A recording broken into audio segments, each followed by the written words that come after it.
It was a regular day at the Krusty Krab. Orders piling in, customers buzzing with hunger, and SpongeBob flipping patties like a machine. Then suddenly Mr. Krabs burst out of his office with a serious look. "SpongeBob," he said, "you're fired." The room fell silent. Everyone thought it was a joke. Even SpongeBob laughed at first, but Mr. Krabs was dead serious. "Can't afford to keep ya," he muttered, clutching his wallet. "Too many expenses, and jellyfish jelly ain't cheap." And just like that, SpongeBob was out. No more sponge behind the grill. No more cheer echoing through the kitchen. No more Krabby Patties cooked with love. This is the story of what happens next. What happens to the Krusty Krab without its best employee? How does SpongeBob handle being jobless in a town built around his passion? And what does this tell us about work, identity, and friendship? Let's dive into a Bikini Bottom without SpongeBob on the clock and see how one firing can change everything. After Mr. Krabs fired SpongeBob, things at the Krusty Krab didn't just slow down, they started to fall apart.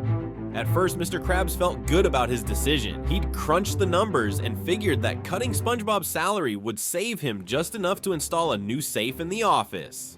A leaner operation means more profit, he barked, feeling smug as he locked the doors behind SpongeBob's square back. But he forgot one thing. The Krusty Krab was never just about profits. It ran on passion, and SpongeBob was the fuel. The change was immediate. Without SpongeBob, the kitchen felt dead. The signature clatter of spatulas, the cheerful humming echoing off greasy walls, gone. The replacement fry cook, a sluggish angler fish named Mel, couldn't even hold a spatula properly. He showed up late, worked slow, and spent most of his shift texting on a waterproof phone. The Krabby Patties, cold in the middle. The fries, soggy. The ketchup, half empty. Nothing was right. Customers noticed, and they weren't happy. Old Man Jenkins sent his order back twice. The bubble-based review went viral on Clambook. Even Larry the Lobster stopped coming by for his post-workout protein fix. "Something's off," he said, shaking his head as he walked out, tossing his tray in the trash. Within days, the lunch rush slowed to a trickle. The Krusty Krab had become average. And Squidward, he was loving it at first. No more laughter, no more singing, no more SpongeBob trying to rope him into nonsense like "take your cashier to work day." But as the days went on, even Squidward began to feel it. The silence wasn't peaceful, it was suffocating. The air felt heavy, and though he'd never say it out loud, he started glancing at the kitchen door, half hoping SpongeBob would bounce in with a new jellyfish-themed recipe. But he never did. Meanwhile, Mr. Krabs was sweating. The money wasn't coming in like it used to. Bad reviews were piling up. The few loyal customers left wanted answers. Some of them even staged a small protest out front, waving cardboard signs that read, "Bring back the sponge," and "No joy, no patties." Mr. Krabs tried to fix things. He offered Mel a raise, tried Squidward in the kitchen once, burned every patty and set off the fire alarm. He even looked into buying pre-made frozen patties to save time, but none of it worked, because what he didn't understand was that SpongeBob wasn't just doing a job, he was the job. He brought more than food, he brought heart, he brought consistency, and he brought a kind of magic that no training manual could teach. Every patty was made with focus, every customer served with a smile. He didn't do it for money or praise, he did it because he loved it.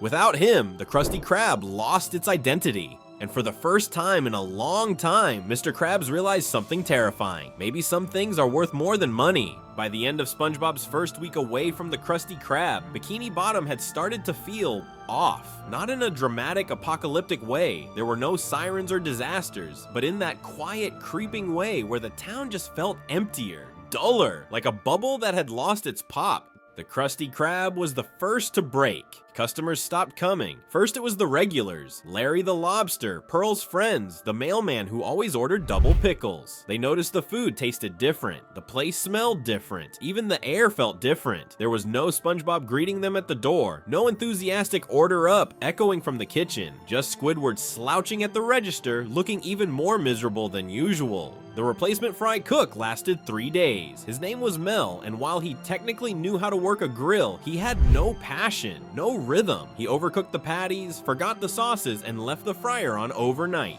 When a customer asked for extra sea pickles, he just shrugged and said, "We're out." They weren't. Mel quit halfway through a Thursday shift, muttering something about bad vibes and greasy ghosts. That left Squidward alone again. Mr. Krabs tried to fill in, but he wasn't built for kitchen duty. He burned himself on the grill twice and locked himself in the walk-in freezer for nearly an hour. Outside, things weren't much better. Other restaurants noticed the shift and moved fast. The new kelp-themed cafe downtown offered tofu patties and a jellyfish-free eco menu. Teens loved it. Influencers started tagging it on Clamstagram. The Krusty Krab, once the go-to spot for everything from birthdays to after-school snacks, became old news. And SpongeBob, he was nowhere. He wasn't at Jellyfish Fields on Saturday morning. He didn't visit Sandy's tree dome with a new invention. He didn't crash into Squidward's house chasing Gary. Patrick, his best friend, wandered around aimlessly without his usual partner in chaos. Even Mrs. Puff started to wonder why her easiest student hadn't shown up for boating school. One day, Sandy showed up at SpongeBob's house. She knocked, no answer. She let herself in and found him sitting in his armchair, wearing his full Krusty Krab uniform, including the hat, just staring at a cold, untouched Krabby Patty he'd made himself. "I can't get it right," he said quietly. "I've tried 5 times. It's just not the same without the kitchen, the grill, the pressure." It was clear that SpongeBob hadn't just lost a job, he'd lost himself. Meanwhile, Mr. Krabs was starting to feel the weight. The Krusty Krab's daily earnings had plummeted. He tried everything. Discount days, pirate-themed promotions, even a buy one patty, get one soggy deal. Nothing worked. People weren't just leaving because of the food. They were leaving because the magic was gone. He thought about bringing SpongeBob back, a lot. He'd even walked to SpongeBob's house once, a weak apology rehearsed in his head, but he didn't knock. He couldn't face it, not yet. His pride was louder than his regret. But Bikini Bottom had already made up its mind. Something special was missing from their town, and everybody could feel it. A kind of energy that used to keep the place buzzing was gone, and everyone deep down knew the truth. Firing SpongeBob hadn't just hurt the Krusty Krab, it broke the spirit of the entire town. For the first time in years, SpongeBob SquarePants didn't set his alarm. He didn't spring out of bed singing about how ready he was. He didn't slide down the banister or pour breakfast for Gary with his usual flair. He just sat there, quiet, still in his uniform, hat and all. The Krusty Krab had been more than a job to him. It was his dream, his passion, his purpose, and now it was gone. At first, SpongeBob tried to keep busy. He told himself it was a little break. He filled his planner with activities. Jellyfishing at 10, karate at noon, knit with Grandma online at 2. But no matter what he did, it all felt off. Even jellyfish swam past him like they could sense he wasn't fully present. His usually powerful karate chops were soft and unfocused. He accidentally stitched his hat into the sweater he was making. The worst part wasn't being fired, it was feeling forgotten. He watched the Krusty Krab from across the street some days, hiding behind the coral bushes. He saw the sad customers walk in and come right back out. He saw Squidward staring into space. Once, he even saw Mr. Krabs counting coins with an unusually quiet expression, but no one looked for him. No one called. The world kept spinning, just without him in it. Patrick tried his best. "Let's go jellyfishing," he said. "Let's dig a hole to the center of the earth." They even spent a day trying to invent a pizza cannon. But SpongeBob just wasn't himself. He smiled, he laughed, but it was like watching someone pretend to be SpongeBob. Then came the job hunt. He printed 100 resumes on bright yellow paper and swam door to door. He tried working at Weenie Hut Junior's, but was fired after customers said his patties tasted too emotional. He spent a day at a coral boutique folding sweaters, but he folded them into little burger shapes and scared the manager. He even applied at the Kelp Shack, but got turned down because he was too enthusiastic. Then, one desperate morning, he found himself standing outside the Chum Bucket. It was early. The sign blinked, "Now hiring," in flickering red lights. He knew Plankton would welcome him, just to rub it in Krabs' face. He stood there for a long time, thought about going inside, thought about what it meant. Then he turned and walked away. "I'd rather flip nothing than flip for the wrong reasons," he whispered. The days got quieter. His house started to reflect his mood. Fewer bubbles, less music, more silence. He started pretending he was still working, flipping imaginary patties and writing fake orders. One night, he set up a full table for 2 in his kitchen, serving a perfect Krabby Patty to a pineapple he'd drawn a face on. Sandy saw what was happening. She popped in one afternoon with kelp cookies and sat him down. "You're not just a worker, SpongeBob," she told him. "You're someone who brings energy wherever you go. If that grill was your canvas, find a new way to paint." The next day, SpongeBob pulled out an old rusty grill from the garage, cleaned it, polished it, fired it up right on his lawn. Then he wrote a note on a scrap of cardboard and taped it to his mailbox. He didn't expect much, he was just trying something. But by noon, the smell of sizzling patties had drawn in the neighbors. Patrick was first, of course, scarfing down 3. Sandy brought her science friends. Even Old Man Jenkins shuffled by for a bite. People didn't care that it wasn't the Krusty Krab. They cared that SpongeBob was back. He served each patty with a smile, told silly stories, offered extra pickles without even being asked. For the first time in weeks, he wasn't pretending. He wasn't lost. He was home. Not at the Krusty Krab, but in himself.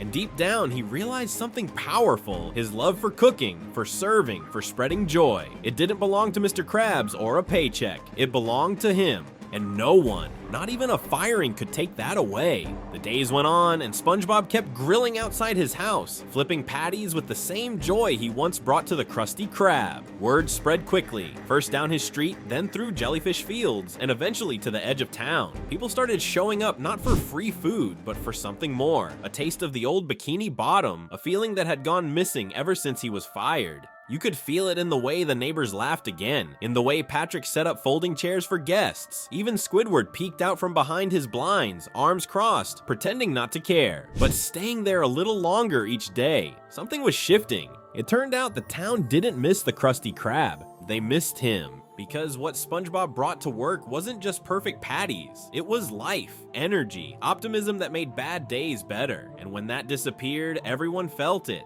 Mr. Krabs felt it the most. He started walking by more often, pretending he just happened to be in the neighborhood. He'd look at the line of happy fish outside SpongeBob's house and mutter to himself. He didn't know how to admit it, not out loud, but he had made a mistake that nearly cost him everything. And watching SpongeBob on that lawn, cooking not for money but out of love, made it clear you can fire someone from a job, but you can't fire who they are. SpongeBob had never worked for the paycheck. He worked because he loved it, because it made people happy, because it made him happy, and that didn't go away when the job did. In his own way, he had redefined what work meant. It wasn't a place or a title, it was passion in motion. It was doing what you love, even when no one's watching, even when there's no uniform or official name tag. And that's when something clicked across Bikini Bottom. People started rethinking what mattered. Sandy doubled down on her science projects, not for awards, but to make real change. Patrick started helping others, clumsily, of course. Even Squidward dusted off his clarinet again, playing softly at night with the window cracked open, just loud enough for the neighborhood to hear. And SpongeBob, he didn't just find his way back, he lit a path for everyone else. Because deep down, everyone in Bikini Bottom learned what he already knew. You are not your job. You are the joy you bring. You are the effort you give. You are the love you share, even if it's just through a patty on a paper plate. It took weeks, maybe months, but something strange happened in Bikini Bottom. Without making a big announcement or throwing a parade, SpongeBob became more than the town's best fry cook. He became something else, something bigger, a symbol, almost, not of perfection or success or even hard work, but of heart. One quiet morning, long before the usual crowds gathered on his lawn, there was a knock at SpongeBob's door. It was Mr. Krabs. No clipboard, no calculator, just him, looking uncomfortable, holding his sailor hat in both claws. I came to say... He started, then paused, cleared his throat. I was wrong. SpongeBob didn't say anything at first. I thought you were just an employee, but you were the whole restaurant. I didn't see it till it was gone. Mr. Krabs looked down. I don't deserve to ask, but would you come back? The moment hung in the air like a floating bubble. SpongeBob looked around, at the grill behind him, still warm from the breakfast rush, at the folding chairs scattered across his lawn, at the happy customers who had come not for a restaurant, but for him. And he smiled. I think I already did come back, he said, just not to the place you expected. That's the lesson, really. This wasn't a story about losing a job. It was about finding yourself when the world stops giving you a nameplate and a uniform. It was about remembering that value doesn't come from a paycheck. It comes from what you give, even when nobody's asking. SpongeBob reminded us that passion isn't something you clock in and out of. It lives in your actions, your attitude, your ability to turn a paper plate into a reason to smile. And Bikini Bottom, it learned to slow down, to appreciate what people bring beyond their titles, to notice the little things, the laughter, the kindness, the care. Eventually, SpongeBob did go back to the Krusty Krab. but not because he had to, because he wanted to. And this time, Mr. Krabs didn't welcome back a worker, he welcomed back the soul of his business. And Bikini Bottom got its heart back. If you enjoyed this expanded look at what if Mr. Krabs fired SpongeBob, don't forget to like, comment, and subscribe for more what if scenarios. Let us know what other SpongeBob questions you'd like us to explore next.